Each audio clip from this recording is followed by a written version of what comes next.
I can't believe the Pie King let me down. Oh, shut up. Shut up. Shut up. All right. Pick the bones, Jamie. You didn't wish. I didn't wish you happy birthday, Jamie. Hello. You didn't wish me one. Happy birthday, girl. Chair, all goods. Who we got here? Poem, my G. What up? Yo, Talia, my sensual assassin. What's cracking? I'm petty, bitch. Fuck, bring it then. Fuck, let's go. How's it, bro? It's all good. Fuck. Hey, are we here to talk to me, cuz, or what? Fuck. All right, well, we're gonna get straight over to Dani. Woo! We're getting in there. We've got a kicker. We've got a kicker tonight. We're ready to roll. Okay, Dani, if you can unmute yourself, please. Hello. Hey, wait. Now you can say hello. Hey, Dani, how are you? Hello. Man, you are so crack up. Nah. What's my time? What's my time? Fuck, I don't know. Some old fella told me it used to be a TV show back in the day, but fuck, I don't know. I only know my FM that you were on. That's all I know.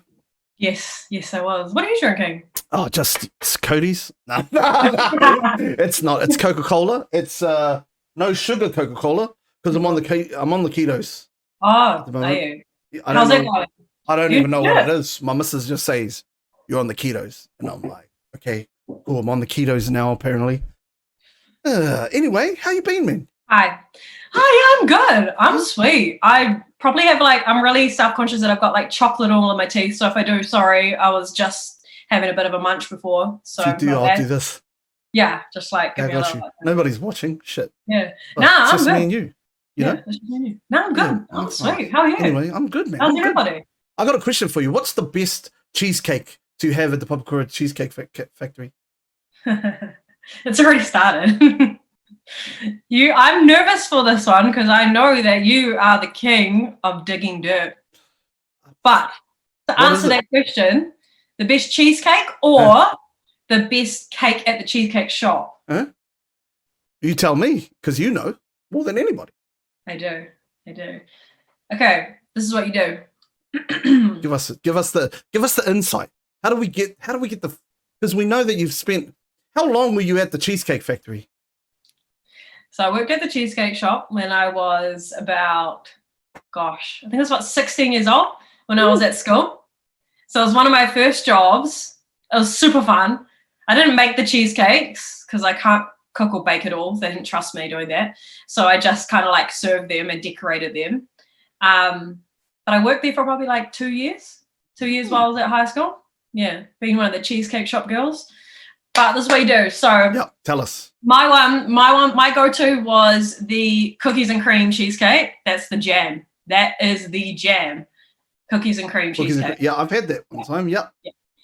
Or the mud cakes are mean as a caramel mud cake, and then you microwave it and add French vanilla ice cream. Bro, these are the in-depth ones. Yeah. You're going in with this. I like this. Trust me, I tried all of them. I tried all the cakes.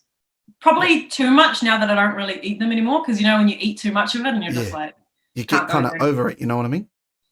Yeah. But try those if you ever go. I haven't been there for a really long time though. So Papakura High School, you just finish up, go straight to the Cheesecake Factory, get that. Is that how it was after school? Getting that sorted? Yep, I think I did the 4 to 7 shift. Yeah. That's what shift I work. Yeah. Did anyone come in and bother you from school? Hook it up. Yeah, heaps. Heaps of people. Yeah. Yeah, especially because I had friends that worked 2 shops down at Pizza Hut. Yep. Yeah, so they worked there, so we'd kind of do the exchanges. I'd be like, hey, here's a slice of cheesecake, and they'd give me a little mini pizza. It's nice. Back and forth. Good. So how did so from Papakura High School, how did it all start for you getting into media and stuff? Media. Yeah, so I went to Papakura High School, and for me getting into media wasn't until the only thing I was really good at school was drama. Honestly, I was shit at science, maths, anything else that had to do with school. I was just real bad, but drama was the only place that I excelled and I actually enjoyed. So I was just okay, I kind of want to go into that industry, performing arts. So I went to New Zealand Radio Training School when I was about 18, 19. Yeah. Went there for 6 months, got that qualification, did that, and that was my first little taste. My first little taste of media, I guess. Did you finish school? Did you finish Papakura? Yeah. Okay. Yeah.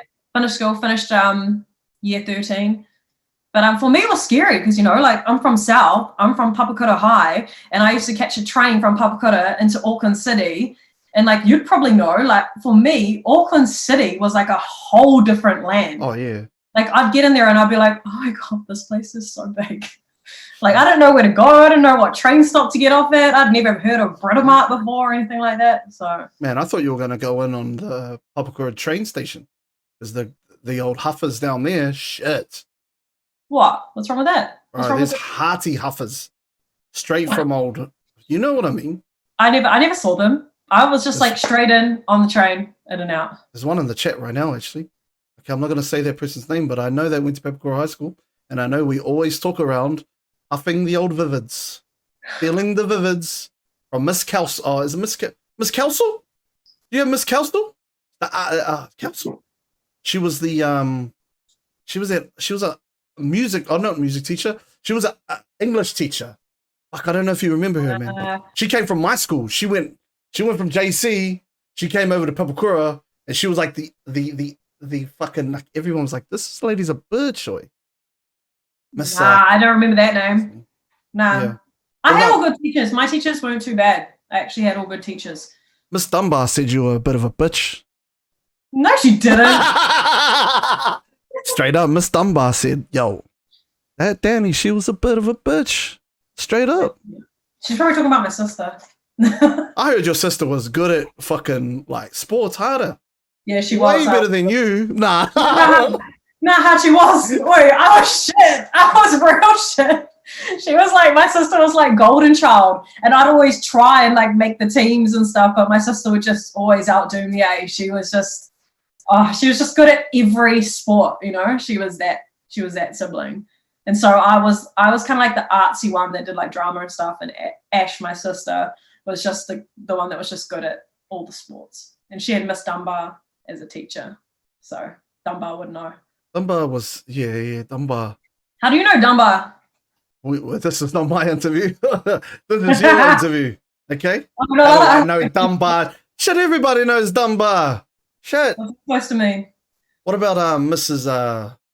fucking Beth? Remember Miss Beth? The name's familiar, but I never had her. She was my teacher too, and then she went to Papakura as well. And what school did you go to? JC. JC. So did they just like go back and forth? Nah, there was a big exodus from once I finished school. They were like, "Fuck, we've dealt with him. Let's go over and find another diamond in the rough." And they found it, and that was you. How old are you? Are we same age? Again, Dani, listen. This is your interview. This is not my interview. Okay. I just want to know. This is not come on. I've got a couple of grays in the beard at the moment, and I'm a bit self-conscious. Okay. Oh, don't worry, me too. It's actually my birthday tomorrow, man. Oh, you're a Scorpio. This could be good or this could be bad. Oh, you're one of those people that like, you're a Scorpio. Holy shit. He's a Scorpio, everybody. I'll tell you what he's going to do next. You, that person. That's exactly what a Scorpio would do. Oh, fuck. I'm falling into this trap. Well, you're a Scorpio, though, aren't you? Yeah. It's my birthday in a couple of weeks. Yes. There we go, man. Scorpions reunite, Mm-hmm. We need a gang sign. We need a gang sign for Scorpions. Okay. Maybe it's like this, like that. No. Remember that thing at the back? M sign. Oh, What's that? That's McDonald's, G. Straight up. Okay. Nah, man. Dunbar's the shit, man. She's choice. Yeah, she was cool. Used to love this when I was there. Yo. She was a teacher that everyone liked. Yo, okay. Yeah. Everyone liked the sports teachers. I know. And that's the way it is, though. Because they let you wag if you're in there, Yeah. If you're in. Anyway, going back to it, fuck. I do this all the time. I go off and then I come back. No, but you're here. That's all that matters.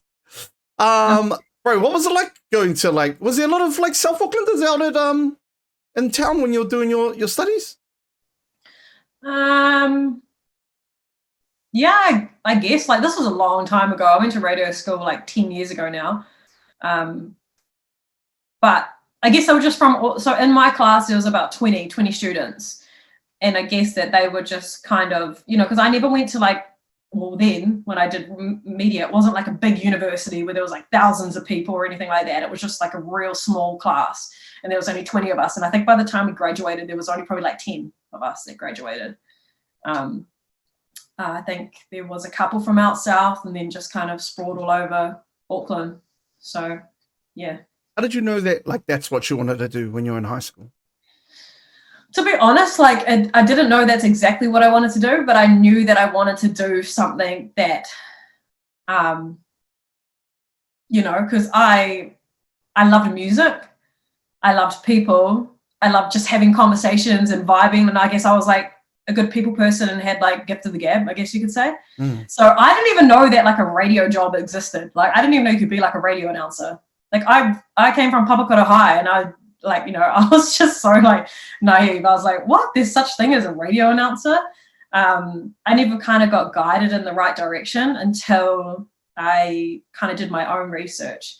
And then I started like looking up radio announcers and radio in general. And then I was like, wow, this sounds real cool. Like this is something that I could really get into. And I guess when I did that for everything else in uni, I just got real bored.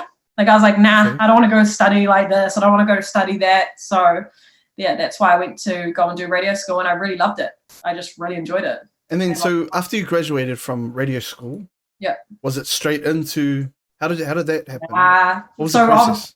I was about 19, right? And I just tried. I tried and tried to get a job, but it was so hard. There was just nothing. There was nothing that, like, they weren't hiring like a 19-year-old, and I had no experience. Those things where you go for a job and they're like, sorry, you don't have enough experience. And I'm like, how do I get it? How the fuck do I get experience? You know? So I kind of gave up. Can we stop on that? That's a fucked up. That's a fucked up little circle of bullshit, eh? Yeah. Like I've been going through that heaps. Like, oh, have you got any experience on fucking working on a set? I'm like, nah, G. Like, what kind of set? Like, I never got those experiences. I don't have anybody in the industry, and like a lot of the times, it's the only people that have experiences are the people that have that back. Like, oh, yo, bro, just come in and work for us. Yeah. Well, because I was like, I've done this course so that I can get into this job, but then you get to there and they're like, oh, sorry, they close the doors because you don't have experience. And I'm like, well, what the hell was the point in studying it? Yeah. It's more about I've figured out in life. It's more about also who you know, not what you know, especially in the media industry. Like if you can, get to know people and network and just work your way up. That's very, very important. So after I finished radio school, the doors just got slammed on me and I was like, damn, okay, I need to get some money, So I actually got a job at a call center. Oh, yeah. I guess still doing one thing that I like, but I was still talking. Yeah. So I was working at the call center. And like a group of, there was like 5 of us ladies and they were amazing. They were so, so cool. And, it wasn't bad money for a 19-year-old. Yeah. But at that time I was actually in a real shit relationship. And so I got to a point where I'd done that job for a couple of years, wasn't getting anywhere, wasn't growing. I kind of looked around and I was like, okay, I don't want to be working in a call center my whole life. Nothing wrong with it, but that just wasn't my vision. That was my goals. So I remember when I was about 21 years old, I walked into my boss's office at this call center and I said to him, I was like, hey, look, I'm resigning. Thank you so much for everything, but I'm going to give this radio a crack. Because I just said to myself, I was like, it's either now or never, Like I don't want to be 40 years old and regretting not actually going out and doing it. So yeah, so that's when it's hard, like that conversation you have to have with yourself, right? It's fucking tough, man. Yeah. Especially, but I mean, when you're younger and you don't have a lot of responsibility or bills and shit like that, that's the best time, you reckon? Oh, 100%, and I guess and at that point I was grateful because I did it, it was in a span of a week. I left my shit relationship, I left my job, and I started fresh.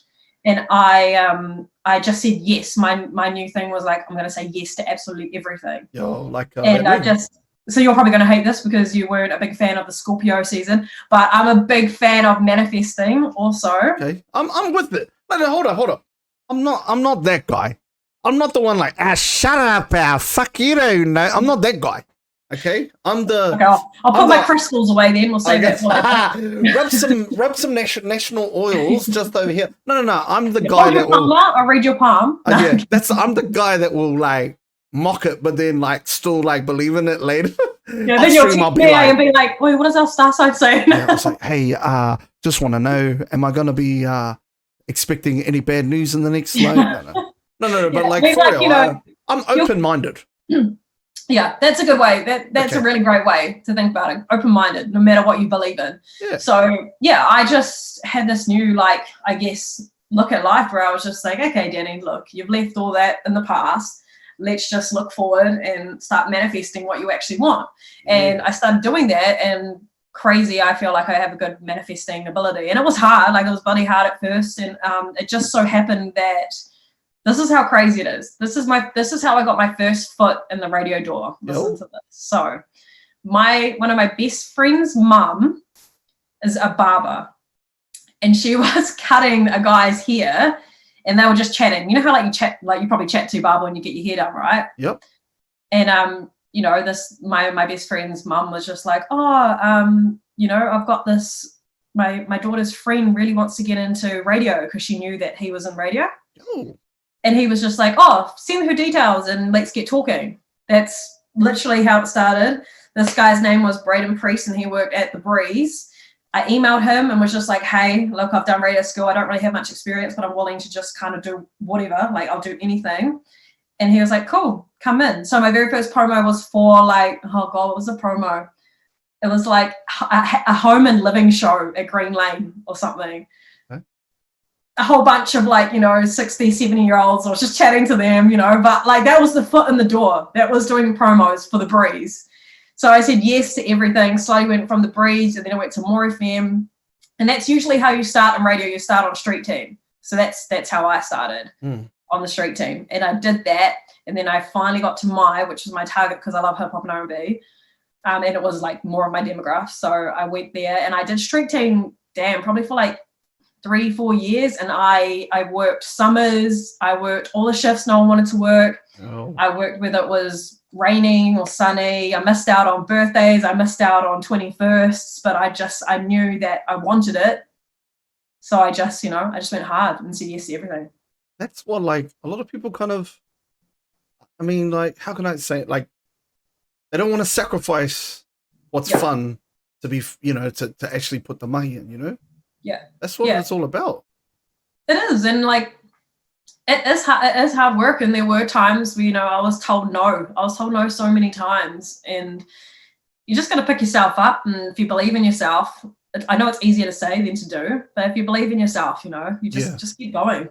And that's exactly what I did until I finally got the opportunity to be on air, which is where my vision was going. I think a lot of people, and it's something that's inside of a lot of people, that like that ability to just go, no just means not yet, you know?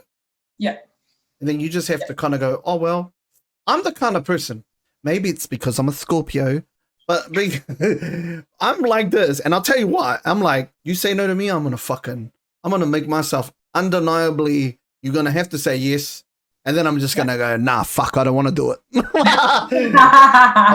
That's me. That's the stubbornness in you.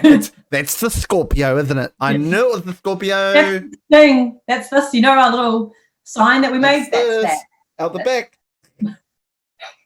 That's what it is. But no. I'm just like, it's the perseverance, you know? It's that, you know, you get smacked down and then you go, listen, shit, I got to kind of just fucking reinvent myself and make it so they can't say no. Yeah. And that's what you did. Yeah, it's just sacrifice, you know, and it's not forever that you have to sacrifice it. But if you want something bad enough, you know, prioritize sacrifice and you'll get it. And a lot of people don't get that. They just, this is another thing I wanted, because me and you are kind of like on the same page with this shit. Do you get pissed off when people make excuses? Yeah. I fucking hate that. Eh? Oh, I can't do that because fuck COVID, or I can't do a good thing because I don't have the money. And it's like, bro, make fucking Yo, Yeah. you know? Yeah, I think it's quite a human nature thing to do, to make excuses, because it's a defense mechanism, to be like, I guess it's like, they don't want to seem like maybe a failure or anything like that, so they'll be like, oh, I didn't drink this glass of water because the water was actually warm, so it's just, instead of like, you could easily just fill it up with cold water or put it in the fridge. They like to think of the negative rather than the positive. And then that leads on to the blame game. Yeah. I didn't get that job because that person doesn't like me. Or I didn't get that because this person fucking has been talking shit about me. And then it's when you start getting into that fucking cesspool of shit, and then all of a sudden you're in there too, blaming everybody else. Yeah. You know? Oh, I mean, like, yeah, I'll admit it. Like, I've been there. I've been there. I feel like we've all been there. Everyone's been there where they've blamed the situation on something else. But that's been a part of my journey as well, like just taking it, like accountability is a massive thing. Yeah. And that's, that's your journey towards like growth and healing and becoming a better person. And yeah, so I think it's a normal thing for people to play the blame game. The one that gets me really kind of like, I don't know, like weirded out are the older ones that still have those characteristics. Mm-hmm. You just think, man, what has gone on in your 60, 70 years of life that you're so kind of like, you have not been able to understand that you get back what you put in, like, not, and I mean, a lot of people live sheltered fucking silver spooned life, and they just don't understand it. That's probably the biggest thing, Yeah, well, for me in particular, like especially over the last year, maybe two, I've only kind of just started to know what trauma is. Like, like I know what it is, but for me, I heard about everyone else's problems and I was like, I don't have any of that, like I'm all good, because I don't usually talk about those kind of things, those real deep things, like childhood trauma and all that kind of stuff. Yeah. So it's only been in the last year or so that I've really recognized it and just kind of been like, damn, okay. Like, what's your take on that, on trauma? It's, you have to be in the right mind frame for it. Everybody has trauma. Trauma looks, it doesn't look one way. It can be anything, whether it can be, your trauma could be like, I'll try not to make it like really, so I don't have to do any trigger warnings here. But, like you might have trauma, I don't know, something real stupid. Like you might not want to open that door because you jam your finger on the door all the time. So now you're afraid. You never ever want to open that door. But until you address why you're afraid to open the door and deal with that and learn how to deal with that, then you're always going to be afraid to open the door. Yeah. You know what I mean? Okay. That was just a really surface example, yeah. but you know what I mean?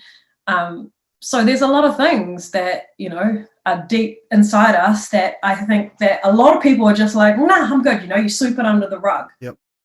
But that's something that I've really been working on the last year to just kind of address. I don't know how I got to that. You said something that made me. It's okay. Yeah. We'll jump in and out. It's fine. Yeah. We'll go around next just straight away. It's only been like 10 minutes. Yeah. Hey, so moving back to that, like with the Hopecast thing. Yeah. How did you get involved with? Because I mean, a lot of, and before we get onto the Hopecast thing, I mean, the statistics for suicide in New Zealand is fucking loopy. Like, and what do you think? What's your perspective on? I don't want to say why, but like, there's contributing factors. There's a lot of contributing factors. But what's maybe 2 or 3 things that are contributing towards this fucking crazy statistic that we need to fix up? I mean, the biggest one is like, not enough people are talking about it. Not enough people are talking about it. They put this like stigma on mental health and they put it into a category and they're like, oh, don't touch it. You know what I mean? And they don't want to talk about things like depression, anxiety, all that kind of stuff. But it's the more you talk about it, the more you're encouraging conversation and you're encouraging your friends to talk about it and your family to talk about it. And, it's just, that's not happening enough. And I'm still learning as I go as well. For me, I only knew a certain amount about mental health, but I knew that I wanted to support it 100% because it's so important and because the suicide rates in Aotearoa are through the roof. Like, through the stories that are coming out through it are just honestly. So that's why so Ty, his name's Ty from I Am Hope. He approached me and he had this idea and he was just like, hey, would you be keen on making a podcast? And I was like, okay, cool. Like, what's it about? And he said mental health. And I was like, yes, 100%. But the thing was about this one is that, you know, like we dig deep. Like that's like, you know, the trauma that I'm talking about. Like, so if you get on the Hopecast, you have to be okay with talking about absolutely everything because it's important. Like these are the conversations that need to be in the media, that need to be able to be watched on YouTube, listened to on Spotify. These are real things that are happening that people are too afraid to talk about. What do you but think? by the time people talk about it, it's too bloody late. What do you think people are so scared to talk about that shit? They might be ashamed. Mm? You know, might feel like a failure, might be afraid of what their family might think of them, what their friends might think of them. But it's really crazy because, you know, the stories that are coming through are that friends and family don't care as long as you're here. Like that's what they care about. Yeah. As long as you're here, that's all they care about. So it's you know, what goes on in your mind is one thing and what you think people will think is one thing, but what they actually think is a complete opposite, you know. Like for example, I guess the main theme so far with the suicide is that, you know, people they feel like a burden and they don't want to be a burden on their family, and you know, they think that leaving Earth will, you know, fix that problem. But in hindsight, their family is like, there is nothing worse than you leaving. So yeah, so it's these conversations that are just really important to have. I think like in terms of people being fuckamah about coming out and talking about things, I think there's a lot of contributing factors towards that too. Like, you know, like being scared, like of how people think about you.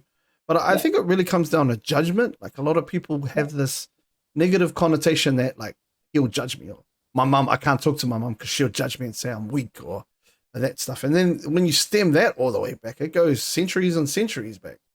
Yeah, I read this thing around that Kiwi. Yeah, you'll be fucking right, mate. Fucking thing, right? And it's I can't remember where I found it, but it went all the way back to like the colonial days when, you know, like fucking the Great Depression happened and people were dying, and then like the government was kind of like, yo, you need to act like everything's all good because you guys are killing our buzz. We won't talk around stealing land and shit like that. But you know what I mean? Like it was that shit, and then being in that society where it is tall poppy, like fuck hearty tall poppy. And it's generational. It is, you know? Oh, there's so many contributing factors as well, you know, like there's social media these days where a lot of, you know, kids, youth are on. There's bullying, online bullying. Doesn't help, right? It makes shit worse, way worse. Way worse. There was another one that just came to my mind before.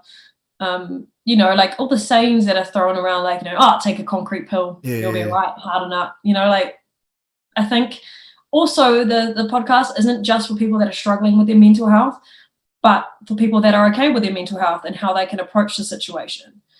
You know, like because I think some people are a bit, they tiptoe around the idea if they know that someone is struggling with their mental health, if they're depressed or something like that, they don't know what to say, and that's when the sayings come in. You know, like, oh, you're all right.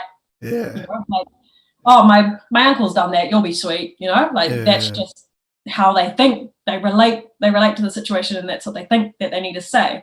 But with the podcast, I think it's, you know, especially important that even if your mental health, you think that you're all good with your mental health, to just listen and learn ways that you can approach situations, approach friends, approach family members, and how you can help. I think like when and I mean, I'm no expert, but I mean when it comes to like one of your mates or somebody who is all good, it needs to be more than just you're right, bro. Like it needs to be more. Like you're right, and then that's it. Because you kind of like, you know, we all do that. You good, bro? You all good? All goods. You know, but it's easy to go, yeah, bro, all good, and then just move on, you know? Like actually show up. Like show up and prove that you're there. And also, like, if I could say one bit of advice, like even on here, we do this thing where it's like You know how people are like, how are you? They ask how you are. So if you ask someone, you say, how are you? And then they respond. And it will usually be something like, yeah, I'm good. Yeah, I'm all good. I'm sweet. And then you pause and you go, how are you? Yeah. So do it a second time. Like and then the that. second time, they're more likely to open up and tell you how they're actually feeling. Yeah. Super simple exercise, super simple to do. But I think it's just so effective and something that you can take and use it wherever you go. I think a lot of our youth need to start getting into like habits like that and like learning. It's funny, like you know, we're so in New Zealand, we see this fucking ugly statistic on our name, but yet like, you know, what can be done? That's what I wanted to ask. What can be done about our youth, about what's this, like, you know, getting into their ears around. well, number one, this stuff needs to be taught in schools, 100%. When I went to school, when I was at Papakura High, I didn't even know what mental health was. Like that was a foreign word to me. Like I wasn't taught that at all, you know? Like, so I think that it needs to be taught in every single school, all the way up.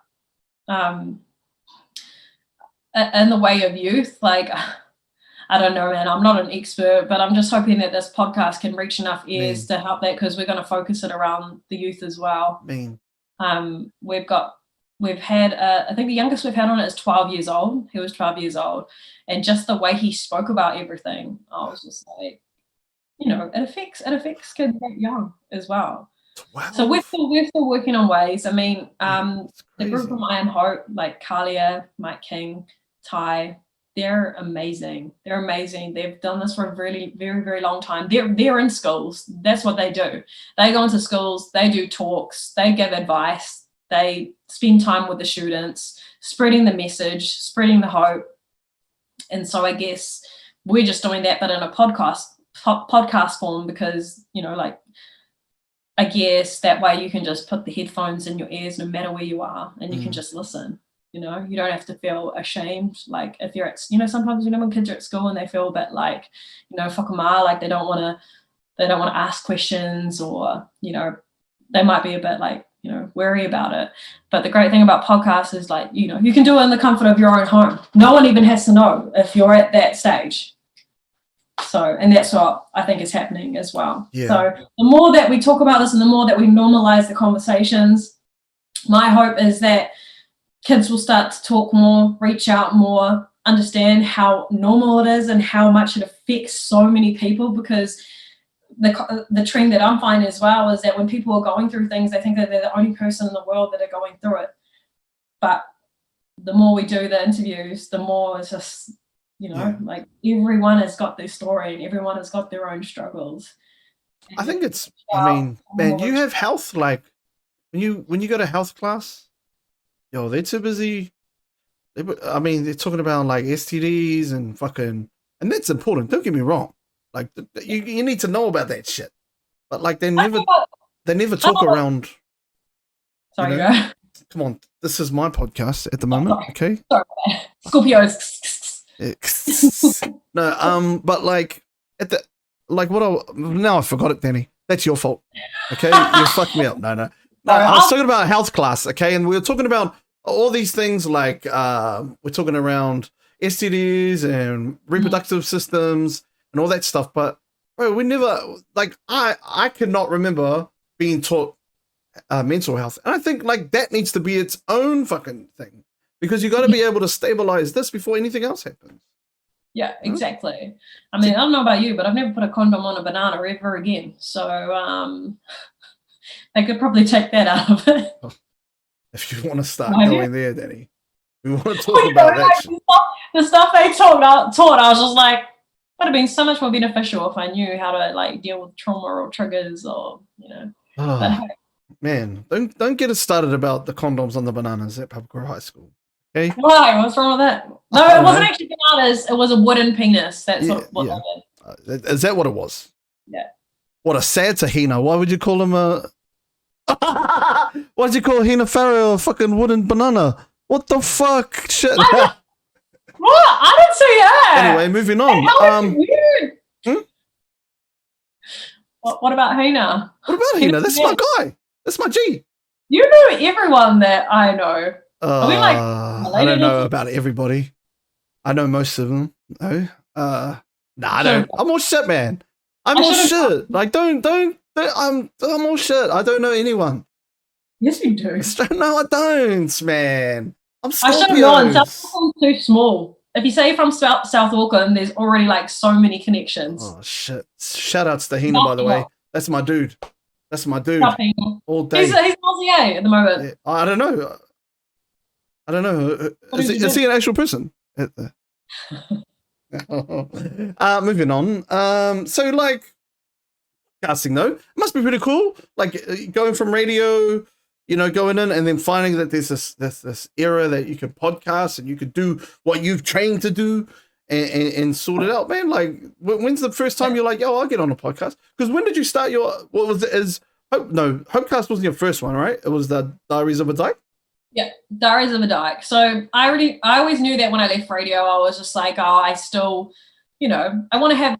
I'm creative. I need to be doing something in that space, otherwise I'll go crazy. So I was just like, oh, I'll make a podcast. Those seem to be taking off at the moment. Oh my gosh, so much work.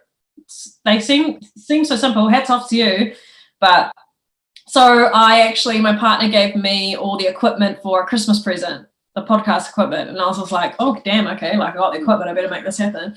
And I knew that I wanted to kind of have a topic for my podcast. I just didn't know what. So it took me a couple months to kind of figure out what I wanted to do.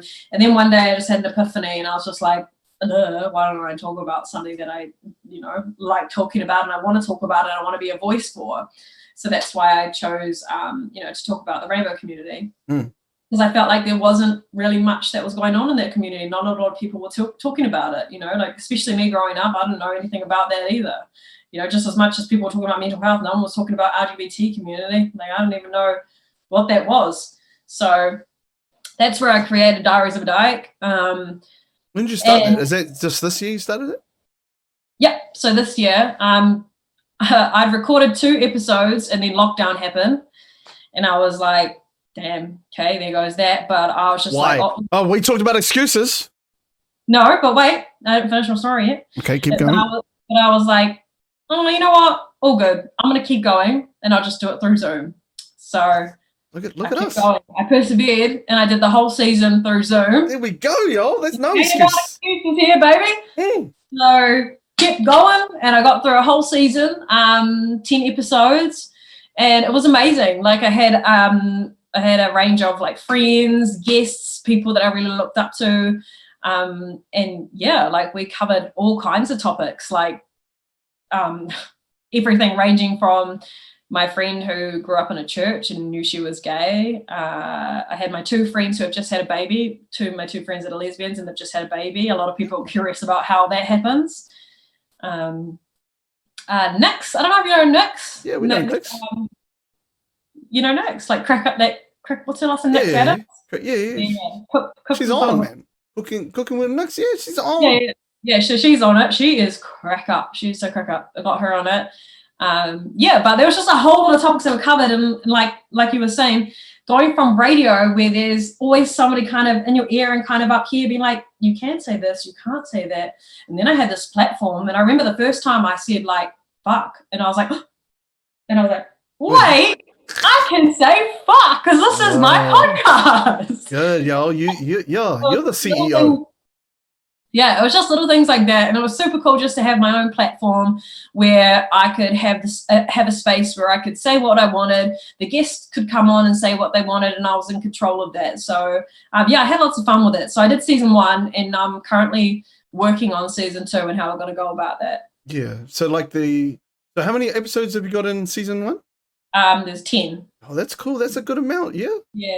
Yeah, because lockdown finished, and I want my vision for season 2 was to have it like in a studio and not on Zoom. So Zoom's funny, eh? Like you I mean, unless you're a very charismatic, like me, but like you misinterpret some.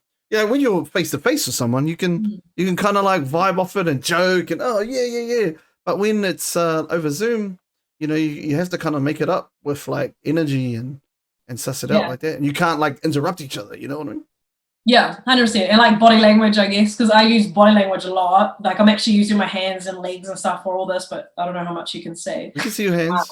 Yeah, Yo. but yeah, so it's going to be fun. Like I'm excited for it. And the Hopecast, my other podcast that I do, they're actually building a whole studio. Yeah.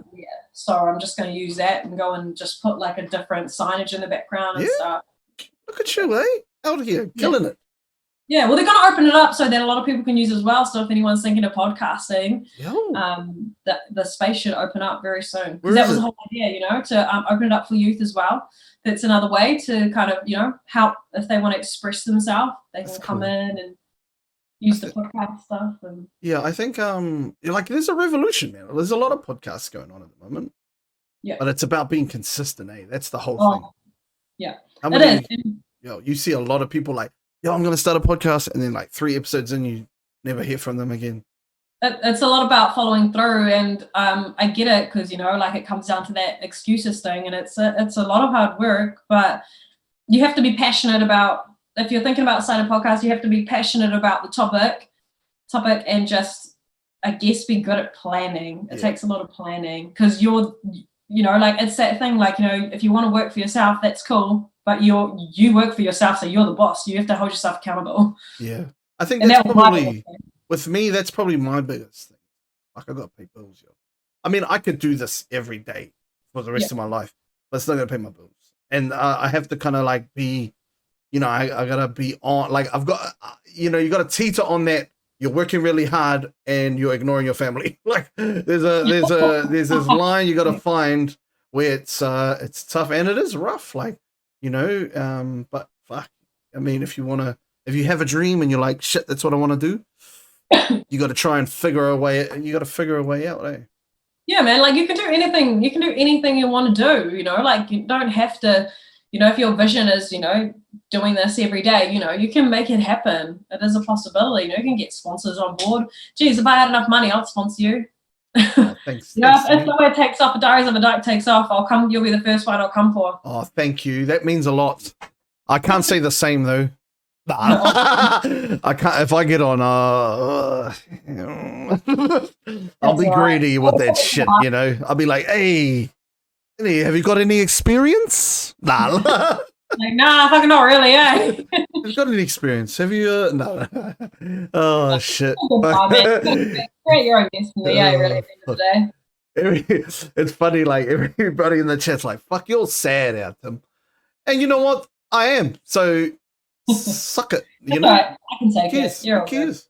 What's some out of the gates fucking story? Have you ever had someone say, hey, I want to come on Diary of the Dyke and I want to tell you about this time that blah, blah, blah, blah, blah. Or you just like, oh, yeah. Welcome. Yep. I've had some very interesting requests. Oh, I don't want to say any of them are weird because I appreciate them all. Everyone's got their kinks, you know? Yeah, but I mean, probably, do you know what I actually get quite often? We need a single shot for this one, okay? Okay. Hit us with it. So what I get quite often for Diaries of a Dyke, the podcast, is I did initially make the podcast for the rainbow community, but I have a lot of heterosexual people in my DMs being like, you know, they're either married or in a relationship and they're kind of like, hey, Dani, I'm in a relationship at the moment, but I think that I might be gay. Do you have any advice? And it just makes me think, I'm just like, wow, there are so many people in straight relationships that are either curious or probably just gay and they've just got into the relationship. Like these people have like kids and families and stuff like that. So I just, you know, I want to help them. I want to help them all and I want them to feel happy and comfortable in their own skin. So I'm just trying to work out how to do that in the next season. But that's a very common thing that comes through the DMs. Like I was expecting some out the gate ones, like feet or some shit like that, you know? Oh, well, not really on Doe, but like when I was on that's where all the weird things. Oh, okay, that's cool. Yeah, people would. Can after this podcast, can we run a check on if my missus hits you up? Because Because What's your I name? think she's sick of my shit, to be honest. It's like, fuck, this guy's always in the room podcasting, fucking bullshit, you know. Oh, fuck. I don't know how far I can go with you, eh? I don't know. First of all, I don't know how far I can, like, you know. I've got a feeling I could probably say something that wouldn't shock you, but at the same time, I don't want everyone to go, fuck, you're out of it, Tim. Get out. I'm not coming back to watch this Filet podcast. What about, can I ask you a question, or are you going to bounce back at me and be like, this is fine? No, straight up. You can hit me up with a question. Okay, what if your missus was like to you, Tim, I want a threesome with another girl, but you can't touch her? Danny, this is my podcast. Don't ask questions. What the fuck is this shit? She's curious. So wait. Okay, fuck, I'm not scared of it. I took on Joseph Parker. I'm not scared of this shit. Okay, so she's like, hey, want to get down with the choach? She's like that. Yo, I'm keen on the choach, but no touch. Is that what you're saying? Yeah, like you can't touch, but she gets to because she's curious. So it's a cockhole shit. You know what I'm saying? It's that cockhole shit. Is that what you're on? What's a cockhole? Bro, what? Cockhole? What's that? A little cockhole. It's when like come on now. Now you're gonna get me thrown off here. It's when it's cuck. Your cuckold is when my chat is like, fuck you, Tim, you dirty bastard. So it's like when so a couple will go somewhere and be like, hey, that's what a cuckold is pretty much. It's like you sit over there, watch my man's, you know, get ins, and you know, yeah, is that what? So that's what you're saying. Fuck, you put me in a very vicarious position right now, Danny. First and foremost, I'm a Christian. Nah. First and foremost, just want to say God is great. I don't know. Shit, I don't know. I'll ask her. This is the first time I've seen you flustered the whole I'm interview. not flustered at all. Fuck, I'll be like, go hard. You're all good. Go hard. And this is me. Go hard.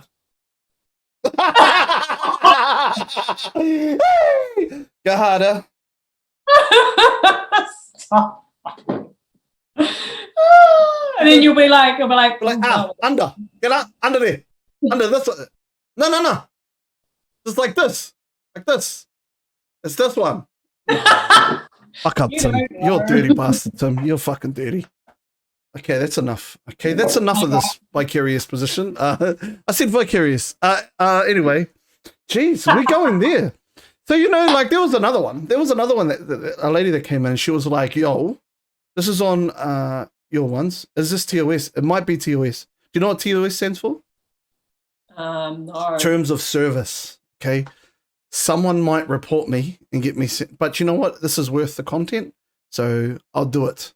So this other one, and she said like the husband and the wife took their chick from the bathroom, went in, and then it was the first time she made the old fucking guys a squirt, you know. Do you reckon every female can do that or not? Hold up. Preach, queen. Well,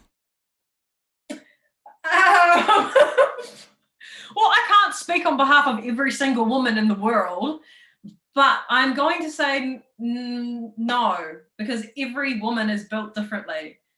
I'm trying to be careful what I say here, right? You can't hustle the hustler, okay? If you try to make me to that, because that doesn't matter, okay? Well, I'm trying to answer it without I don't know, like how good you get, because like let me just Okay, nah. Moving on. That's a good one. Oh, don't say that, Trix. Jeez, Trix is in this. There's a guy called Trix. I don't know if you know him. He's a dirty bastard. What did he say? He said, "Whoa." And he's a super soaker. Fuck, No, I'm actually not. Oh, it's never happened in my whole life. So that's why I say that I don't think so, because here I am, proof that, yeah. My missus is going to probably fucking, this might be my last podcast, to be honest. Thanks, Trix, for that. Yeah, anyway, fucking hell. So, That's cool. Like, when do you reckon season 2 is gonna pop off? Damn, I don't know. I kind of wanted to get it out before the end of the year. I really did. But Hopecast kind of took off a little bit, and then I started doing flavor stuff. So I reckon I'll film it this year and release it early next year. Oh, cool.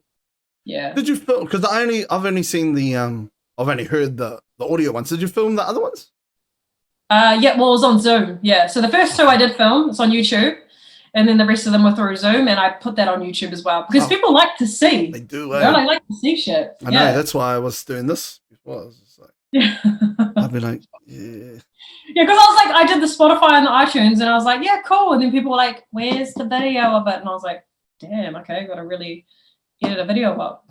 Yeah, and it's weird, like it's because you have to kind of put as much as you can out, but at the same time, you're in demand. It's a cool thing when people are really keen about the potty, and it's a cool feeling. It's really cool. Yeah, it's cool for the community as well. Yeah, I think I had lots of fun with it. It was really fun talking about the certain subjects that I did talk about because obviously I couldn't talk about any of that on radio. So yeah, fuck, radio would be like, hell no. In saying that though, I remember there was a time that my FM had like it was like this call up hour, and it was on like a Sunday, like at like fucking 9 o'clock, man. And shit used to go fuck cuckoo. Used to be some crazy shit on. How long ago was that? I was like fucking high school. Oh, okay. Was it like The Crush or something? Yeah, I think it was, man. Yeah. People used to get on and be like, yo, is this normal that this happens to me? And I'm like, damn, is that normal? And the other one will be like, yes, it is. That is completely normal. No, The Crush was like when people would call up and be like, hey, I just want to do a shout out to my boo. Oh, no, that wasn't. That was The Crush. I don't know what the heck you're talking about. No. This is before it went commercial, man. Oh, okay. Yeah, this is way back. When old Cuzzy Robbie was on there. Nah, I don't know. That was when it would have been first, because Maya's I think about 28 years old now. So I'm old. I'm old as hell. How old? Can't tell you, but it's my birthday tomorrow. But straight up, it's my birthday tomorrow. No. So like you're getting back into radio, right? You're in Flavor? Yeah. So I'm just like dabbling at the moment, kind of seeing, like, I miss it. Like I miss it heaps. Like, radio is like a massive passion for me. So, but obviously in New Zealand, there's not many places to go, especially if you love hip hop and R&B. I love what Flavor are doing at the moment with the old school stuff. I like that shit too, yo. It sounds so dope. Like, it sounds so cool. So, I just went over there and I was just like, hey, man, can I have a jam? Like, I'm here and I'm keen to have a go. So I'm just doing Saturday and Sundays at the moment, 8 a.m. till midday, and just see what will happen. Like, I'm just seeing what will happen. Who knows? I have no idea. I really have no idea. But you know what I said, like, back towards the beginning. You just got to say yes to everything and just kind of see what happens. Yeah. And yeah, well, like, it's like not starting from scratch, but it's kind of like, you just get back in and you just with the flow. How hard is it to like run all that shit? Oh, like, because me, especially going to Flavor, I'm behind the desk, but at my Fame was the anchor. So the anchor's the person behind the desk. So I never really had to run the desk. So I know how to run it, but it would be like, I would only do it like maybe once every couple of months. So it was kind of like just riding a bike again and learning all the, if you ever look at a panel behind a radio panel, it looks like a spaceship. Like, honestly, it looks like a spaceship. It's just a whole board of all these knobs and bloody levels and stuff like that. And it's hard. It is hard to use, but I mean, once you start doing and get the hang of it, you try and work it out. You have to be good at multitasking, which I actually am terrible at. So, is that a Scorpio thing or no? Yeah, no, I think it's just a Dani thing. Okay, it's just a Dani. Okay, cool. Because I'm pretty good. So, if you hear like shit happening on Flavor on the weekends, that's my bad. Like, that's my bad. It's like I saw one thing and it was like a button that used to be play that is now like fucking shut down the whole, shut down Flavor, and you're like, oh shit, don't touch that one. Oh nah, because so at my FM on the desk, right, there's a button that if you press it, how do I explain this really easily? So at Flavor, okay, Mhm. we're at Flavor, on the desk, if you press a certain button on your left-hand side, that turns off all the network, so you won't hear anything. It'll be dead air. You know when you listen to a radio station, you're like, what the hell's going on? I can't hear anything. Yeah. You press that, that's like you muck up, like you mess up real bad. But where that button is in Flavor, at my FM, that's where the microphone button was. So obviously I was used to using that button heaps. Like I'd press it like every couple minutes because I'd be like, mic on, mic on. So at Flavor, my natural reaction would be like, mic on, but it's the freaking network button. Ooh. So I had to be careful not to do that. So I just put a paper over it. So I was like, don't touch it. And the mics are on the other side. So it was kind of like the panels had switched. Okay, I see. Man, that's cool. But like, what about like your run at my like how long were you at? How long did you do the home run? I was on air, did the home run with Fame for 3 years. We did it for 3 years. Man. Yeah. And that was like in the era of like dominance of my Yeah, man, we had a good run, eh? We had a real good run. Hip hop, a great era for hip hop and R&B as well, I think. We did some massive things, had some great numbers.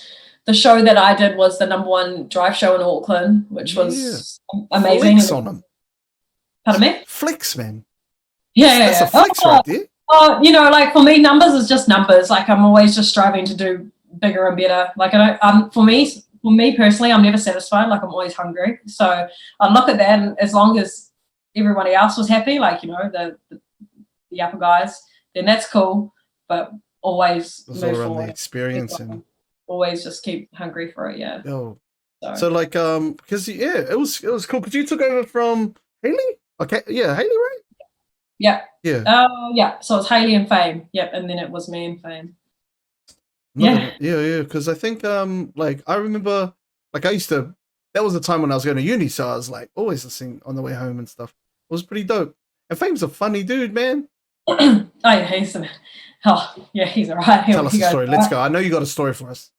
No, we're honestly, Fame and I were like best friends. Like I got to work with my best friend. I don't even have I don't have anything bad to say about him. That's what made the show, and hopefully that's what people could get out of it, was just two friends hanging out, talking shit. I don't want bad things about it, bro. I know he messed up. I know there was something that he did. All right, because I might get him on and I can hit him up about it. Well, what time? Like, what do you mean? What do you want to know? I don't know, man. Did he fucking? I don't know. Okay. Well, you want me to try and tell you a story? How gonna hit us up? Tell us some Fame stories. I think Fame might be in the chat right now. Oh, I'll tell you one story. There was this one time. This is probably one of the funniest times. We used to go down to Hamilton and do quite a lot of parties at the Hood for DJ Severe. Oh, yep. DJ Severe used to go down and DJ, and then Fame and I would go down and host, right? And it was just like a cool thing we did, and we'd take like some other people from the office down and get a hotel for the night and just, you know, go hard. But one night we decided to be like, you know, tough guys and have green fairy, have absinthe. Have you ever had an absinthe before? I'm a holy man. I've never touched alcohol in my life. Yeah, holy man. Just one high. Come on, hey. Come on now. This is a hey, I don't know what kind of filth goes on your podcast, but on my podcast, all right, we keep it 100% pure. Whatever, I heard your podcast. That's the only reason I jumped on. Hey, shut up. Hey, we're trying to let me go back to my green fairy. We're trying to get sponsors at the moment. Shit. Anyway, yeah, I've got a hole. Yeah, all good. Yeah, sweet. Yeah, move on. And so we're in Hamilton, and there was me, Fame, and a couple of other people, and we were having like absinthe shots, and we were just like, oh yeah, this is cool. So you should only really have like one shot of absinthe. Okay. What happened? And I mean, I had like a couple, and the other people had like a couple, so we're on a good buzz. And Fame was like, "Yo, like let's just go hard and just." Yo. And I think we finished the whole bottle. Like the bottle was like this. And if you're listening right now and you know what absinthe green fairy does, you'll know what's about to go down. Hits you later, eh? And that night was just like, I had lots of fun. Like we had a great time, but Fame was just like out the gate. He was just like in a whole other world. And there was this running joke that he was in his room and I was in my room, and it was like down the hall from each other, and all you could hear like 3, 4 a.m. in the morning in this hotel he would just be like, Daddy! Oh, fuck. Daddy! And he was just like, Not the yelling. needy guy, you know. Hey, I can't get off the toilet. And I was like, oh hell no, because I knew he was alright because one of our mates was in the room with him. I think I asked him the next day what he wanted, and I think it was just Macca's. He just wanted Macca's or something. This was before the Uber Eats, though, way. Yeah. But it was just a running joke. And Hamilton were the best nights. If you ever saw us down in Hamilton, oh mate, that was some crazy times. Yeah. So. What about some? Did you guys get some guests in that you were like, holy shit, I can't believe I'm talking to this person? Kali. He was the man. Oh, he was the man. Every time I've heard about him, it's like good. He's like good vibes. He was super humble, super humble guy, really nice. I got to meet my favorite artist, Kaylani. We didn't interview her, but I got to meet her backstage. That one of the label guys sussed that out. Oh, I was just. That would have been cool, yo. That was like probably one of the highlights from my 3 years there, to be honest. I was like backstage with Kaylani. I was like, yo. Were you just like, oh, fuck. I don't even know. Like, I'm never really speechless, but I was just like, hi. And she literally said to me, she was like, so, because her and her manager were talking about coming back and doing some stuff here for like the LGBT community. And she was like, so what do you reckon? Like, what should we do? And I was like, blah, blah, blah, blah. I don't even know what I said. I honestly don't even know what I said. But yeah, she was lovely. She was really, really nice. Oh, that's nice. Yeah. It gets like that, eh? When you meet somebody that you're like, holy shit, I can't believe I'm standing next to such and such. Yeah. I mean, yeah, I guess they're all humans at the end of the day, but I mean, I look up to her so much and I love everything that she's about that I guess I was just like, damn. Yeah. Speechless. But I'm just trying to think of other people. We didn't interview Justin Bieber, but he was in the building. He walked past, but said hi. Oh, but around and with the Bieber. I mean, obviously, like all the New Zealand artists are amazing. You know, like the 660 boys. They came in a few times. They're awesome. Did you ever get somebody in that you're like, yo, this guy's a dickhead, G? Straight up. It has to be one. I talked to Nate, and he said, like, he was telling us a story about Hello Black. He's probably told that story a few times. Yeah. And I was just like, how he didn't take his glasses off and stuff. Yeah. But like he also dropped a couple of other people. I was just like there has to be because people get high on their own supplier when they're like that big, you know? Yeah, there was probably for me it was Lil Yachty. He was like, who else said that? Somebody else said that too. He was just a bit too cool. Yeah. Oh, I think it was Athena said the same thing. Oh, really? Yeah. He went on Flavor. He just didn't want to be there. Like he just really didn't want to be there.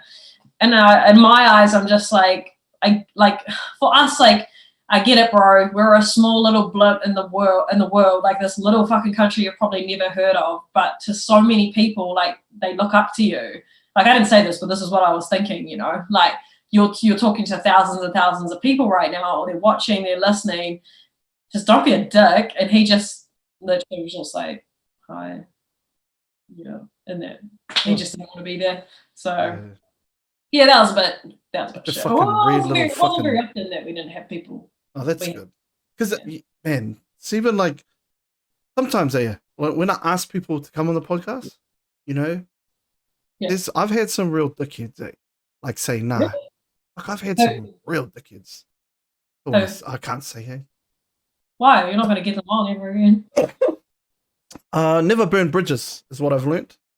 Okay, but fuck you, Jason Gunn, you piece of shit. No. Jason Gunn, mate. Come on, Jason. Come on, G. It's the bro. Fuck. How do you hit them up? You just DM them? Yeah, pretty much. Then I got the G. I got the cuz don't do that. And I was like, well, fuck you then, cat. Don't do what? Don't hit me up in the DMs. Go through my manager. Like, cuzzy. That's the hard thing, eh? It's like you think like, well, in New Zealand, you think that it'd be easy just to slide into the DMs and be like, hey, come and support me. The worst ones are the ones that will tell you. I would rather somebody that would say, sorry, bro, I'm not really doing it, than the ones that go, yeah, bro, mean, yeah, I'll do it. And then you give them a date and then they're like blank, like ghost you. And you're like, fuck, G. Just say no. It's all good. Yeah. But don't give. I had somebody hit me up with a price list. Oh. I do it for this much an hour, and it was like, right, we're talking like $80 American an hour. I was like, nah, cause So, and was that person like not even famous. You wouldn't even know unless you're like a sneakerhead guy. You'd be like, oh shit. And I wanted to get him on to talk about sneakers, but he was like, nah, I do it for $85 American an hour. Oh no, per half hour. And I was like, Jesus, brother, I ain't got that money, cuz. I guess sometimes it comes down to that because people become a brand. They become a brand, and time is money. And I get that. Yeah. I do get that. But just be like yes, no.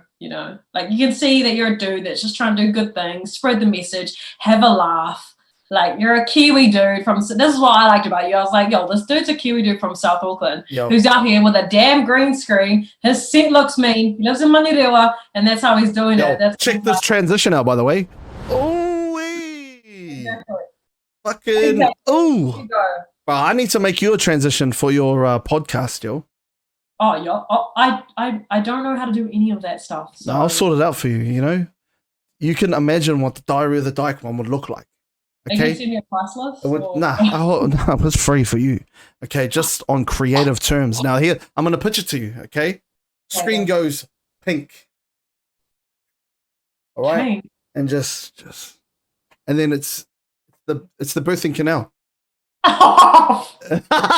It's the canal of the birthing, and then just opens up. Hey everybody, Dani here. Boom. In there. I mean, creative, probably not the direction I'm wanting to go. Add a little, I got you. Okay. I would never do that. My missus will give me a hiding. You imagine me trying to like animate that, and my missus just comes in the room like, what the fuck are you doing? Yeah. Get off that fucking computer, you dirty bastard.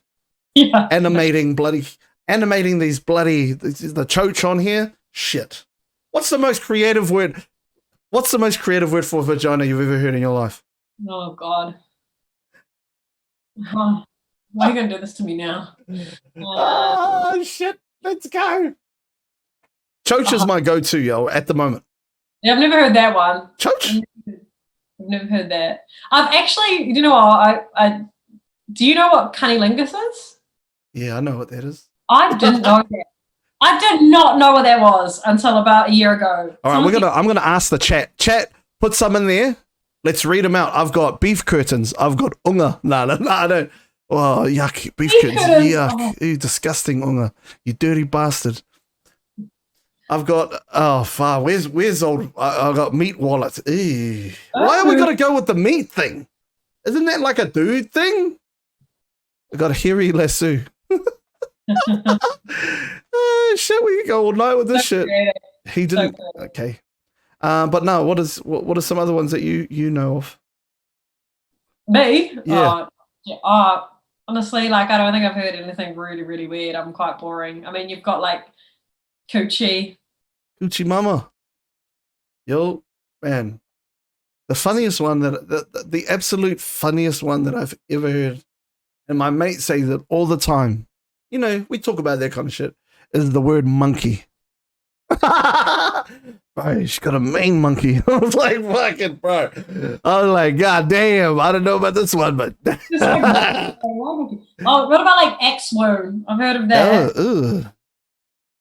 Yeah, fuck. No, that's exactly my thing. That's all like, where do these people come up with these names? Yeah, no, let's get off that before my chat gets fucking too wild. We've got some out of it ones. We've got some Pokemon in there. We've got anyway. But no, so what's next for you? Like, is just the podcasting the thing you're doing? Are you getting on to anything else?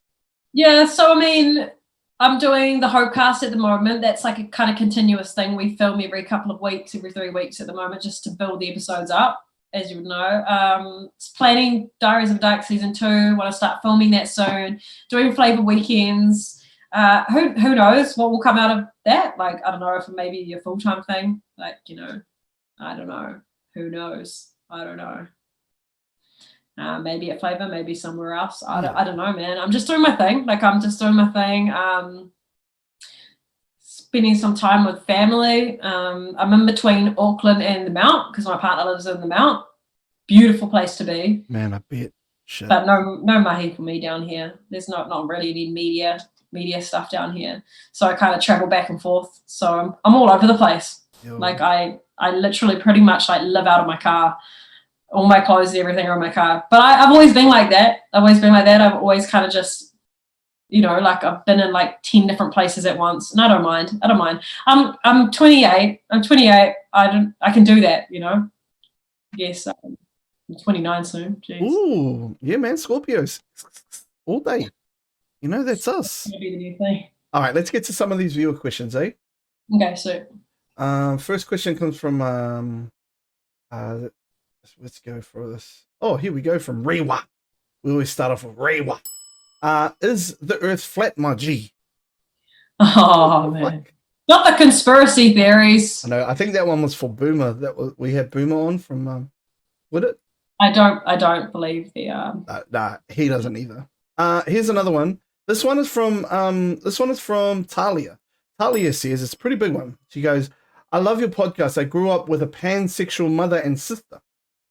I guess what seemed normal for me was always seen as foreign to others. I love that you are here for the LGBTQ community. I take my hat off to you. Do you ever cop shit? And if so, how do you handle it?" Oh, thanks, Talia. You're amazing. I'm not really into labels, but I know a lot of people find a bit of like comfort in them because they can put it into like, more of a box, and it helps them digest it. So with that, how she said her mum and sister is pansexual, I'm also pansexual if I had to put a label on it. That is, you're attracted to the person who they are rather than their genitalia. Okay, so that's super cool. That's cool. Maybe, and maybe I'm a pansexual then. Yeah, maybe you are. I've never, I'm that guy that doesn't really read up about this shit, but I'm attracted about this, about the heart. You feel exactly. me? Well, that's what I mean. Like, physically, I'm attracted to women and men on the same level. But if I vibe, like, I need a vibe with you. I need to we need to like fuck here before we can fuck down there. Okay. Moving on. Next question. Fuck.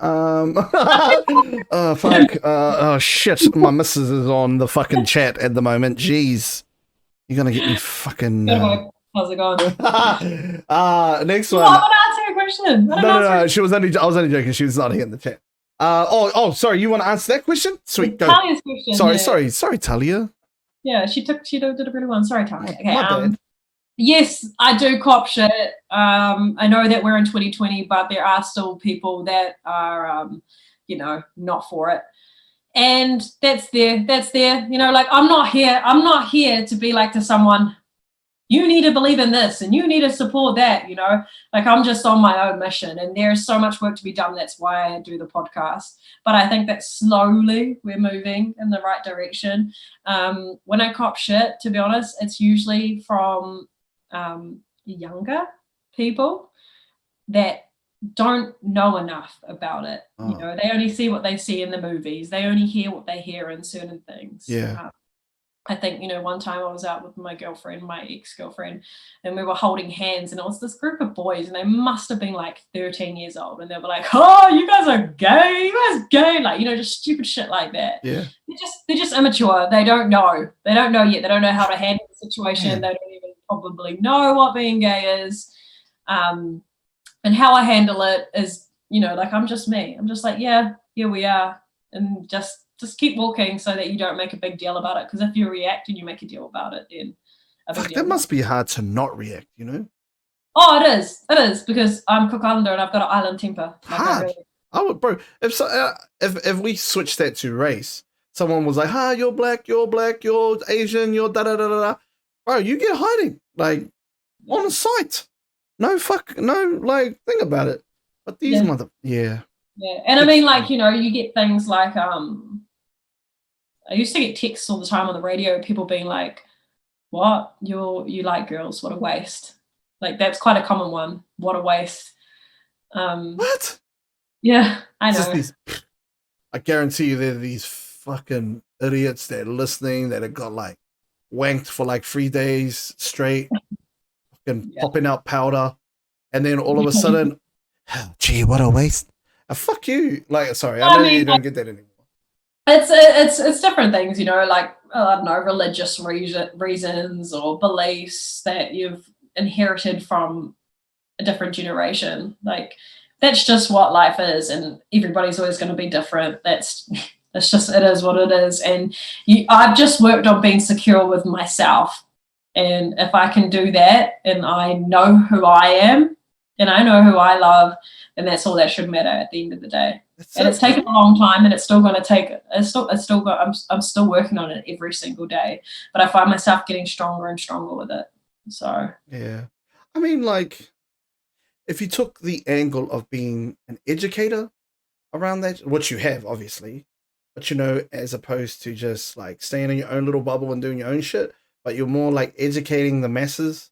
Like, I can understand how that mindset would switch it, but at the same time, man, fuck that. Like, you are who you are. It's not like, you know, it's fucking nothing that, you know, one day you just chose. Like it's like that's what it is, you know.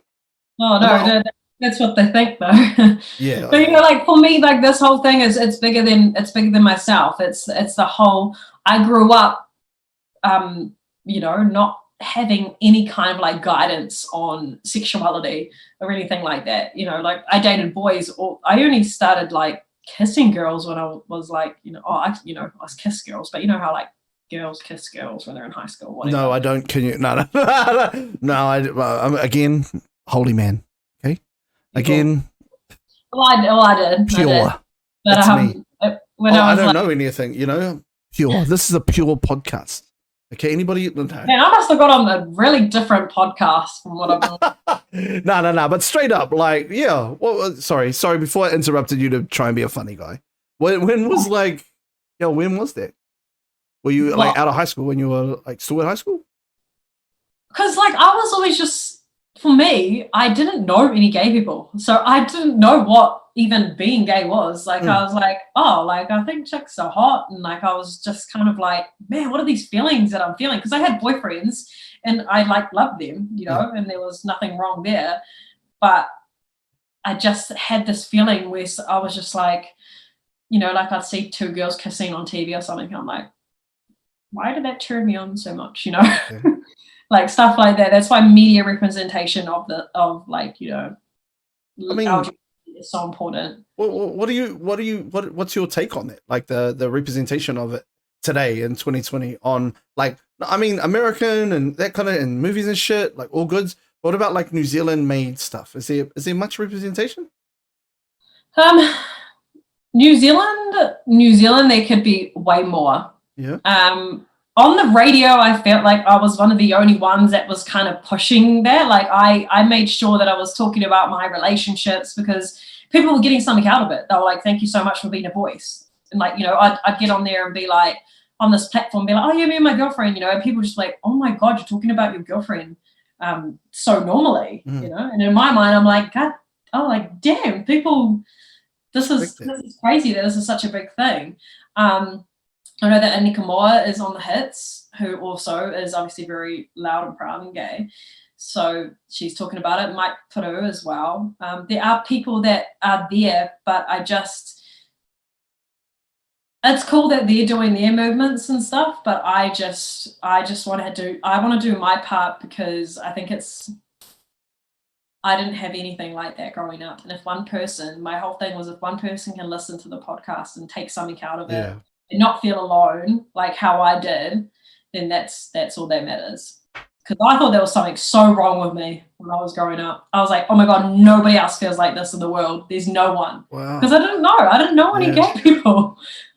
I mean, like, I think it's more around being part of the, I mean, in your case, being in the media, you know, like, or being part of the media, it's either you be part of the problem or part of the solution, correct? Yeah. So with your podcast, it's part of the solution. You're kind of creating something that wasn't there for people that, you know, don't know what's going on when they were younger. Yeah? Yeah, 100%. Oh, yeah, hopefully. Yeah, because I mean, like, fuck, man, like, Shauna Street ain't doing this shit. They try, but it's like fabricated shit. You know what I'm saying? Interesting enough. At me. You got a story? that was my huh? Well, yep. Keep going. It was just my first little snippet of me being like, shit, I like girls. Do you remember when Maya and Jay were on Children's Street? Right. That was so hot. Can we get some I don't know, something in the chat for Maya? Okay. Yeah, Anna Juling is her name. Fame embarrassed me one time on the radio. We were talking about it. Anna Juling, Anna Juling. lovely lady. He called her out, and she bloody called the radio station because her friend told her. Yo. And I got to chat to her, and she was just like the most lovely lady ever. And I felt so awkward because I was like, I had the biggest crush on you when I was a teenager. Like, was she like was she kind of like what in terms of her playing?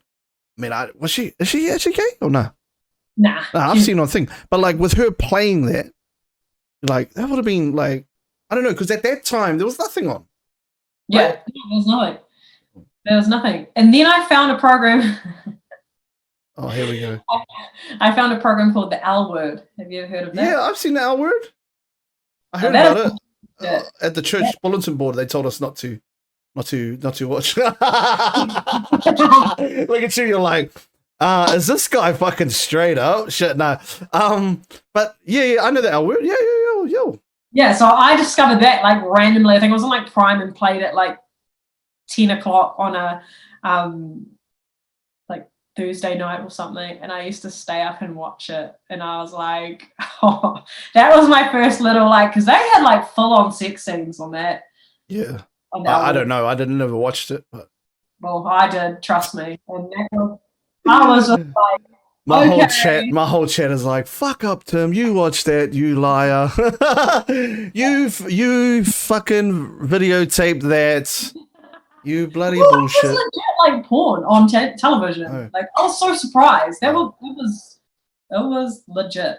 So yeah. Okay. That was my first little snippet of me being like, okay, yep, sure, I like girls. Okay. What's the go-to on the hub for you? Do you know what? I actually don't like lesbian porn. So definitely not that. Okay, so why not? Why is that not a thing for you? It's all fake, like this scissoring shit. Like no. Like that's okay. What is that? Scissoring? Are they cutting hair or something? Yeah. Yes, Timothy. I don't know. I'm a man of God. Okay, I don't. So this is funny. I saw it on the bulletin board one time around scissoring, not to, Anyway, yeah, keep going. Sorry. So this is a funny thing because I feel like a lot of people are just like, oh, lesbians just scissor. No, it's not. It actually, I mean, like, okay, I can't speak on behalf of all lesbians, but there wouldn't be a lot of friction. Gee, like honestly, like clits are sensitive, and if you're rubbing and banging against each other, it doesn't feel nice, and also it's like awkward angles, not like comfortable, not attractive, and just not worth it personally. Fuck, Dani. Listen, my missus is in the chat at the moment. Nah. Might be getting some ideas. Nah, but like, what are the misconceptions that you see in that you're just like, bro, that's so full of shit here? Oh, just, like it's porn. Like it's porn. And this porn pisses me off as well because they create this hype of what sex should be. And that is just not what sex is. Like not even just for lesbians, but for just hetero couples, anyone, gay couples, like come on. That's not what normal people having sex are like. Unless you take like Viagra and fucking, I don't know, go on a big orgy. Like I don't know. It's the realer it is, the more I'll be wanting to watch it. But I can't get down with like all the fake shit. Like there needs to be a scenario for me. Like it needs to be a scenario. Like I'm into that. Like it can't just be like boom, and then there's just like two people just like moaning really loud. Obviously, same. Not doing it. The fake moans. Same. I don't get down with that. I need a story. I need a good story. Yeah, character development. And it must be the Scorpion. It must be, okay, because I'm like that as well. Like be creative with it. Like a lot of hair, like I like this. Just that. Like Pizza Boy or something. No. We're deeper than that. Okay, no pun intended. No pun intended. But like it needs to be, and we're talking we cannot do anything lower than 36p or 360 on the. It needs to be 1080p or 4K. I'm happy with whatever's good, but anything under 360, I heard is not. It's like watching Minecraft. What about like time? What about like the time on it? Like how long? Now that's a trap. I know where you're going with that. We're not going there. Thanks, Dani. You think you're slick, don't you? You think you're slick. Fast forward to like the good bit. Dani, I don't know what you're talking about. Okay. Yes, but no, you didn't even answer the question. Oh, what one? It's the category, mate. What is it? Category. Oh god. Honestly, truthfully, I haven't in a really long time. I haven't watched like a porn in a really long time. Dude, hold up. Dude, like, is it like an event? It's like for you and females in general, is it like an event to watch that shit? It's like, hey, listen, I think I'm gonna do that. Oh shit, put the oils on. Oh damn, you know what I'm gonna do? I'm gonna like, play some sensual music in the background. Is it like that? I mean, not normally, to be honest. Like, this is what I mean. Like, it can be different every single time. Okay, I don't know, enough. That's enough. I don't know. Like, that's enough. Okay, because for me, I don't know if my girlfriend's watching this. Must be a Scorpion thing because I'd put on the sensual. I like to have some soft music in the background. I like to do a little bit of details. It's the details. That's a bit romantic. It's bullshit. That's the biggest piece of bullshit I've ever said on my podcast. I'm a fucking idiot. All right, next question. Oh yeah. All right, this is an interesting question, and I'd be really interested to hear if you have this one. What made you leave my? I was waiting for this one. Okay. Do you want the truth? Yes, we do. Do we need to go single on this one? Truth and nothing but the truth? Nah, you give us what you need. So my contract was up for there's a thing called contracts. I guess other jobs have them as well, right? And you sign them for a certain time. And my contract was up in December. And so pretty much long story short, the decision was that they just didn't want to roll the contract. They wanted to restructure. They had a new vision. And then they kind of restructured they restructured the whole show and they made it Fame, Brooke, and Alex. And it was hard. It was fucking hard because, like, for me personally, like, I didn't really get many answers around it and it didn't really make sense. But it's the big, bad world of radio and it happens all the time. It happens all the time. Restructure, if you hear restructure in radio, everyone is on edge and everyone shits their pants. So it was a really hard time. But I mean, I still love everyone there at my, and I just tried really hard not to take it personally. And for a long time it hurt and it sucked because I put so much into that job, like literally blood, sweat and tears. Fame was gutted because that was my dude, we'd built this show together and we were best friends on the show and off the show. So that was a hard pill to swallow. But shit. What are you supposed to do? These things happen in life. People lose jobs, restructures happen, whatever. I could either sink or swim, and I just decided to swim. I was just like, oh wow, it's a job. It's not the end of my life. So yeah, that's actually what happened. My contract. I think they called it like a redundancy. I think that's what they actually called it. But pretty much my contract didn't roll over. I got the cut, out with the old and with the new, I guess. Yeah, I've been in that position before with like you think everything's going all good, like you've got numbers, things are happening, you're like sweet, and then you're putting your maximum amount of effort in, and then it's just like, nah, like, sorry bro, we can't do and you're like, whoa, like fuck bro, like have you not seen what I've been doing? And because you're so proud of your mahi, you're like, man, like, come on, man, like, look what I've done. And then all of a sudden it's like, nah, G, peace out. And you're like, oh, fuck. Yeah, but exactly. Still swimming, Yeah, I mean, like, shit, like, it was just a curveball, really, I guess. Media is it's a big bad world, man. Like, spit you out and swallow you out. Chew you up and spit you out. But Shit, I thought are we still talking about my head? No. Are we back to the other? Holy shit. Where did that come from? No. Anyway, yeah, sorry. I ruined that for you. My bad. But look at you now, though. Shit. Still sweet. I just started my own thing. Pretty much. And look, like, things are going well. Yeah. It's great. Yeah. All right, next one. Second part question. This is from, here we go.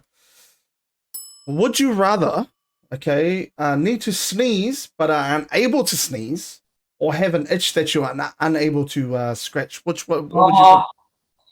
Oh, man. I think, do you know what? I hate the feeling of needing to sneeze. You know when you need to sneeze and then it just doesn't come? Yeah. I've also been sick like the last week, so I know that feeling. I think it's a bit more familiar. So I think I'd rather the itch. Yeah. I think I'd rather have the itch that I can't scratch. Okay. And then there's a second part question to this. Would you rather fight 100 duck-sized horses, or one horse-sized duck? And what is your strategy? You have 5 minutes to prepare and can use anything in your room right now. Oh my gosh. Don't get any scissors. Can I just run away? Can I run away from them? I've got my longboard in here. Okay, yeah, sure. You can smack him with a longboard. Have you got any scissors? No, I've got no scissors. I've got a longboard, a TV. I've got a guitar. I can smack them with the... Oh, I could serenade them with the guitar. No, I can't play guitar. Just smack them out. Just dab. Dab with the guitar. Just, you know? I've got a microphone pole right here. I can stab it with that. Easy. I'll do the big duck. You got to do the big duck? Okay, get it in the, you get it in the eye or get it in the mouth. Are we still talking about a duck? Oh, wait. Oh, no. Next minute. Next one. Are we going back to that? No, we're not. Okay. Next one. Name 3 people, past or present, you would like to have dinner with, and why? Oh. Damn. Okay, we're gonna go there. Past or present? I got asked this question actually not that long ago, and I'm trying to think of what my bloody answers were. Tupac? You a Tupac fan? No, do you know what? Like, I admire Tupac and everything he's about, but I wasn't really brought up with him. Okay. So he's like legend, 100%, but I feel like I wouldn't deserve to be there at the table with him. Hey, don't self-deprecate in here. Okay, no, lift yourself up, Queen. Let's go up there. I'd love to be at the table with Tupac, like, honestly. Yeah, imagine what you're going to talk about him with. But what? Imagine what you could talk to Tupac about. Yeah. Oh, exactly. Damn. It would have to be like. I have to say Kehlani. Like, I have to say Kehlani because she is like my favorite musician, like advocate for LGBT community. I would just love to like pick her mind and just ask her like so many questions, like how, what, who, why. Trey Songz, because I would want to ask him for a sperm so he can be a baby daddy. Where did this come? Fuck. Should I actually? There's a lot of questions going through my mind. This is the thing. Like, this one day I might have to come to this. Guys get very precious about their sperm when it comes to that. Dani, I think what you thought coming onto this podcast is I give you a little bit of rope, and then all of a sudden you think you're a cowgirl and you can just fucking rodeo. That's not how it works here, girl. Okay?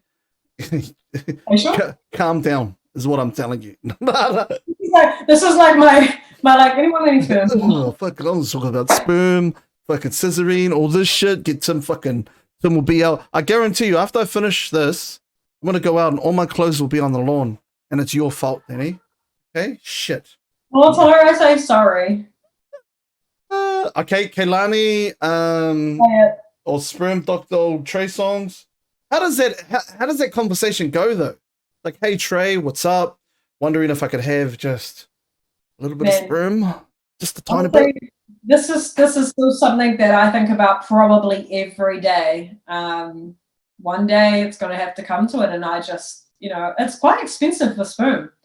I think it's something like $10,000 to keep it on ice. If you go through like a donor. Okay. And I know that people are like, just go out and meet someone and like, you know, blah, blah, blah. But guys get very precious about their sperm when you start to bring out babies. Okay. Like, no problem jacking off into a sock or a tissue or whatever. But when you're like, hey, can I have your sperm for a baby? All right. Like, you know. Shit, that went. Okay, how would that It's conversation? It's honestly a real thing. Like with same-sex relationships, you know, like you're missing obviously a very vital thing to have a baby. Yeah. And that's the thing for me. Like I really want to be a mum. Like 100% want to be. Yeah. So that's just something I have to think about in the future. Because my girlfriend isn't producing any sperm anytime soon. So Bro, there's heaps of dudes down at the Otago flea markets that look like Trey Songz.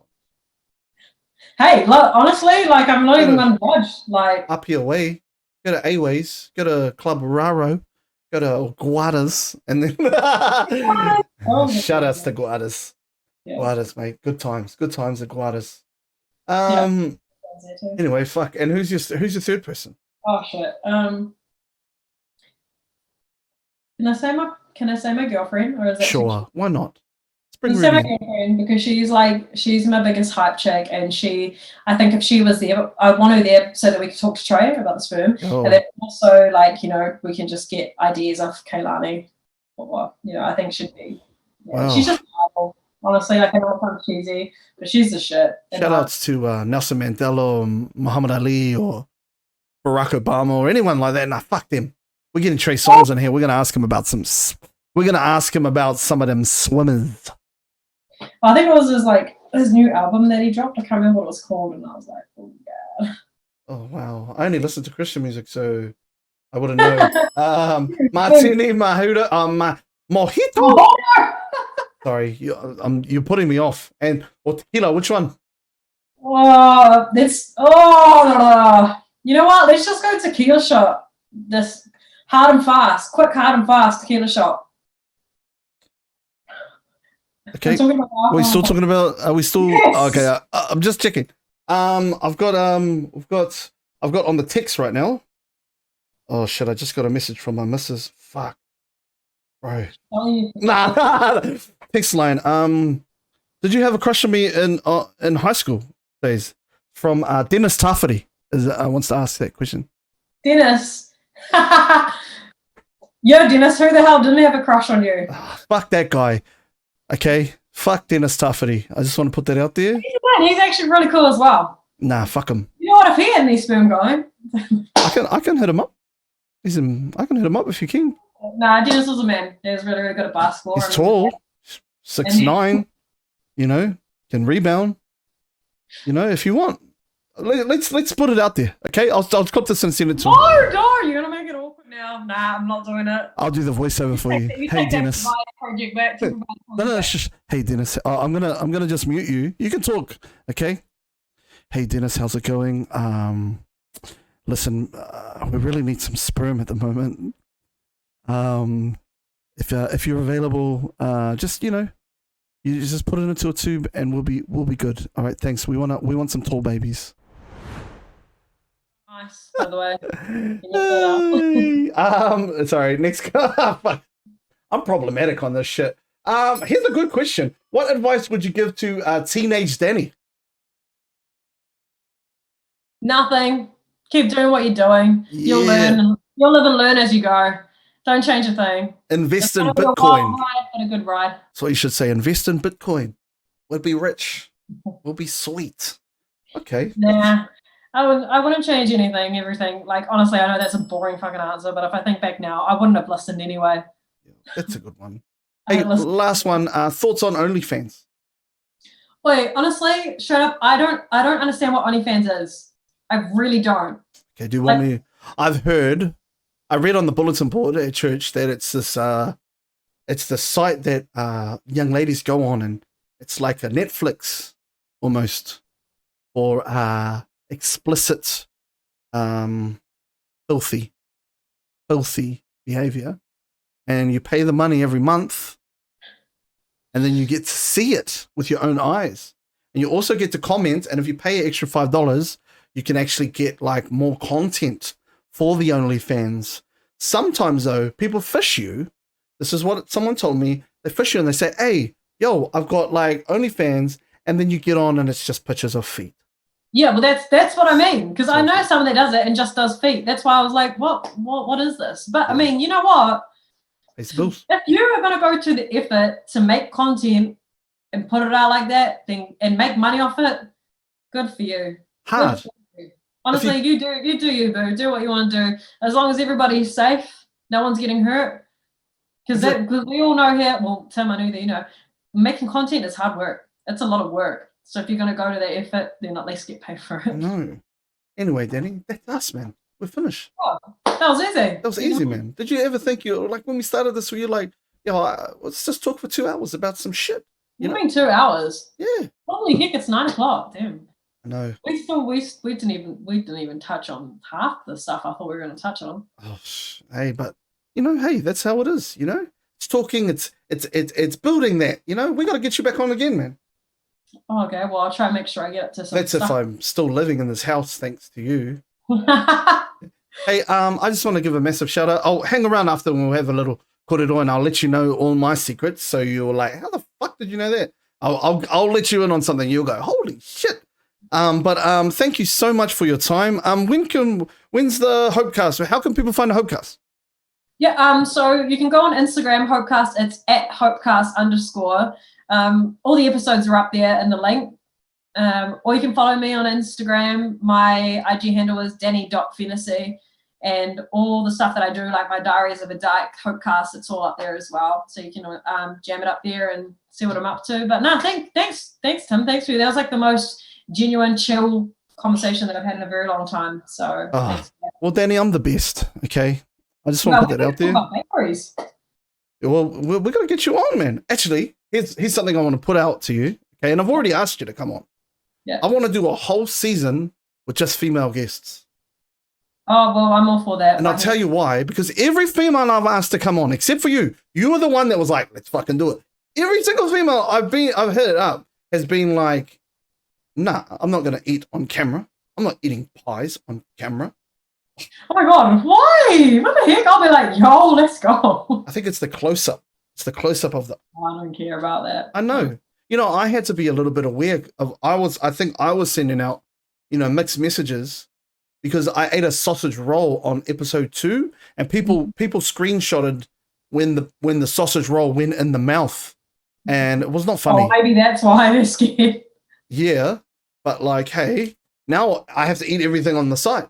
When I had a pancake, I have to eat it to the side because there's disgusting, filthy people on the internet. And they like to do this kind of thing to me and ruin my reputation and rub dirt. And I'm not. Fuck. Anyway, thank you so much, eh? And yeah, well, I should say me taki mata, but thank you so much. Nice. Oh, kia ora na. Yeah, kia ora na. That's all I know. It's just the me taki mata. I say it, and then yeah, I'll hang around and we'll talk later, eh? Sweet. Hey, thanks so much, man. You're the man. And thanks everyone for watching and listening. I can't actually see or know if anyone's there, but thanks. I think they're around. Someone's here. I don't know who, but they're here. Okay.